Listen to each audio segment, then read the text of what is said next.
The house slept, silence hung heavy, thick like the desert air. Moonlight spilled through Fatima's window, painting silver stripes on the floor.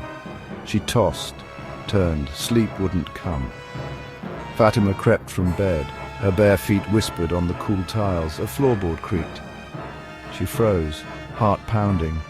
The house sighed, settling back into silence. Fatima tiptoed to the attic door. It stood ajar, a black maw in the moonlight. Her grandmother's stories whispered in her ear. Stories of jinn and buried secrets, Fatima shivered. The attic smelled of dust and time. Cobwebs clung to Fatima's face. She brushed them away, her hand trembling. In the corner, a trunk sat forgotten, bound in leather, etched with strange symbols. Fatima knelt. The latch was old, rusty. It groaned as she lifted it. Inside, beneath layers of yellowed silk, lay a stack of letters.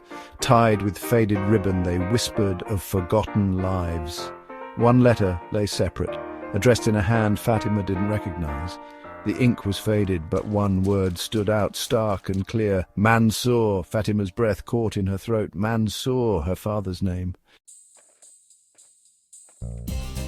Fatima's fingers trembled as she untied the ribbon. The paper crackled like dry leaves. The words swam before her eyes, words written in her father's hand, words she never thought to read. Her father wrote of love, of loss, of a life she never knew. He wrote of a village nestled in the mountains, a place called Guldaman, a place he longed to see again. Each word was a shard of glass piercing Fatima's heart. He had written this letter before she was born. A letter filled with a longing she recognized in her own soul, a longing for a father she barely knew. A noise, a knock on the door downstairs. Fatima jumped, startled. She clutched the letter to her chest, her heart pounding. Who would come at this hour? Another knock, louder this time. Fatima crept down the stairs, fear a cold knot in her stomach. She reached the door, hesitated, then taking a deep breath she opened it. Standing on the porch, bathed in moonlight, was a man.